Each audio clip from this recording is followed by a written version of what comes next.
Anthony Brindisi, the Assemblyman. Of course, he's running for Congress against Congresswoman Claudia Tenney. Yesterday was a press conference on gas prices. Good morning, Anthony.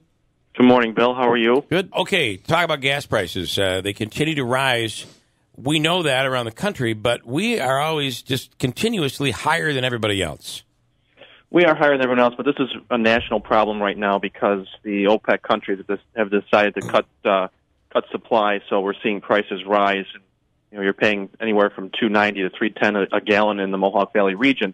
One of the things that I have proposed, and I would love to see our Congresswoman sponsor this in the House because it needs a House sponsor, is the American Oil for American Families bill, which is pending in the U.S. Senate. Simply says that any oil that is extracted from federal lands, you know, you have offshore rigs, you have drilling that's taking place in other federal territory, any oil that's extracted from that should be used here in this country first before it's exported to foreign countries for profit. You have big oil companies which rake in about $11 billion a year in subsidies on the taxpayer's dime, who are big beneficiaries of the current tax bill, but are not passing along any of that savings at the pump. And when gas prices go up, we know that people have to make decisions because you're going to cut somewhere else, and it's going to be goods and services that hurts the entire economy. And have you heard any reaction from the Congresswoman? Yeah, the usual bait and switch. But when you take $50,000 in donations from the oil and gas industry, as she has, which is you can find on OpenSecrets.org, which has all her donations, you can understand why she's not willing to talk about big oil companies or doing anything to try and rein in how they are raking the American consumer over the coals. A couple questions. One, what part of her response or a statement that I saw was she was saying, you know, gas prices are high, but, you know, you guys in the New York state legislature there have one of the highest gas taxes in the country. I think it was third. Why don't you do something to lower that to provide some relief for New Yorkers? Well, why didn't she do something to do that when she was in the state assembly? Why didn't she vote for a bill that I have sponsored for the last 5 years to lower gas prices in New York State that has passed the assembly 5 times now? We have not been able to get it past the state Senate, but she voted against that bill consistently that would provide immediate relief to consumers all across the state, particularly in our region.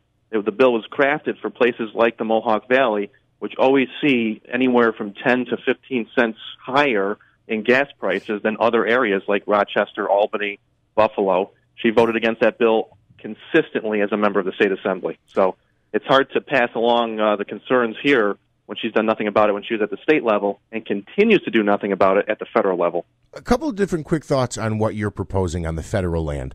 One, it would seem like if it's private business, should the government be able to tell, and I know it's federal land, but should the government be able to tell business you have to sell your product in a certain place? At the same time, it would seem to fit into Trump's America First plan, right? Sure, it's federal land, Jeff. That's the issue. This is land that is maintained by the taxpayer. This is land that they are extracting oil from. This is oil that they are then taking and exporting to foreign nations. We have a need for more supply in this country. Use that oil, which is eventually refined into gasoline. Mm-hmm.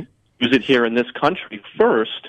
Then we can drive up the supply and drive down the prices. Don't export it to foreign countries, many of which are adversaries of ours. Don't export it to those countries. Use it here first to drive down prices, not earn a profit off of American oil that is extracted from federal land. I want to ask you unrelated. I want a couple things on with your role and your votes in the assembly. Rob asking, he sees the assembly pass single payer health care last Thursday. How did you vote on that? I did vote yes because I think it's a conversation we have to have in this country about how we make sure that everyone has affordable insurance. It's just the beginning of a conversation.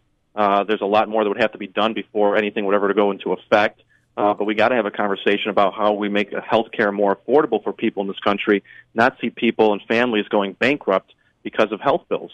Now, at the federal level, because of the constant assault on the Affordable Care Act that we have seen from Congresswoman Tenney and others, we are now going to be witnessing double-digit premium increases in New York State in the fall because they have decided to attack the Affordable Care Act, and the insurance companies are saying the reason they need these premium increases is because of the assault on the Affordable Care Act at the federal level. So we need to do something to fix that first, and then have conversations. How do we make sure that everyone has insurance in this country? Because no one should go bankrupt over medical bills. Finally, on the on education in New York, has it been done where the testing scores have been separated from funding? And is there something brewing right now that I was catching wind of yesterday? Yeah, the state assembly has passed that bill. The Senate has not passed the bill. They've linked it to other things like charter schools and other things that they want. That's unfortunate. This should be a bill that we should both get on board and pass, like we've done in the assembly. How does it currently stand for teachers? How does it stand now? Well, there is a moratorium, but the test scores are still linked to the tests. What this bill would do is decouple that, so teacher evaluations can be adopted at the local level with input from teachers and not so much of a heavy hand from the state. Yeah, this is the law we passed a few years ago that I voted against because I was concerned about the way we're using tests in the classroom to evaluate teachers and students. I think there's too much emphasis on testing, and we should get back to basics here where we look at the whole picture of how the student is performing in the classroom. Yep. Test is going to be a part of that, but there's a whole picture that has to go into how a student's performing and how a teacher's performing. Two more, sports betting and marijuana. Where do you stand? Is there anything that's going to come out on either one of these issues at the end of this week? I think at the end of the day, I'm not opposed to sports betting. What I don't like seeing is something being rushed at the end of session, like that is going through. I'm not sure if it's going to be passed or not. It's not looking very promising right now. I'm not opposed to it. New Jersey's doing it. But on the marijuana issue, that's another thing where there was a report that just came out from the State Department of Health. I haven't had a chance to look at all of that yet. It just came out yesterday, but let's have some hearings on it. Let's look at the what's happening in other states like Colorado or Washington or other states that have legalized it before we make any kind of a decision here in New York.